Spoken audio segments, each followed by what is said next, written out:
Shanks bukan netral. Kalau dia jahat, dunia One Piece sudah hancur sejak lama.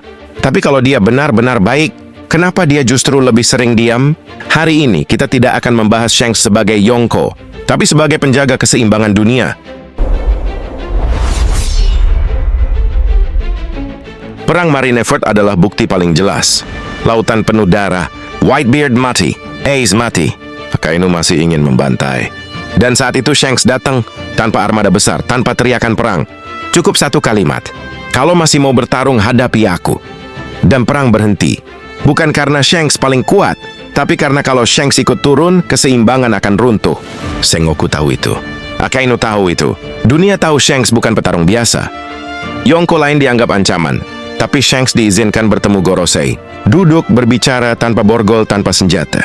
Pertanyaannya sederhana. Kalau Shanks adalah musuh dunia, kenapa dia diberi kursi?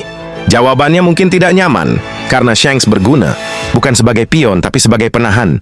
Shanks tidak pernah mencari One Piece secara agresif, menguasai wilayah besar, menantang pemerintah dunia. Padahal dia mampu. Semua Yonko ingin sesuatu. Whitebeard ingin keluarga. Kaido ingin perang. Big Mom ingin kekuasaan. Lihat krunya, jumlah kecil tanpa buah iblis mencolok. Tapi haki mereka menekan Yonko lain. Ini bukan kru penyerang, ini kru penahan. Mereka tidak diciptakan untuk menaklukkan dunia, tapi untuk menghentikan dunia saat terlalu jauh melangkah. Bahkan struktur kru Shanks mencerminkan satu hal, kontrol. Shanks bukan diam karena lemah. Dia diam karena satu langkah darinya bisa merobohkan segalanya. Setiap gerakannya mengubah arah dunia, tapi bahkan keseimbangan punya batas. Dan saat dia turun tangan, itu bukan awal perang. Itu adalah tanda bahwa dunia tak lagi bisa diselamatkan dengan cara lama. Shanks bukan pahlawan, tapi tanpa dia, dunia One Piece mungkin sudah tenggelam dalam kekacauan total.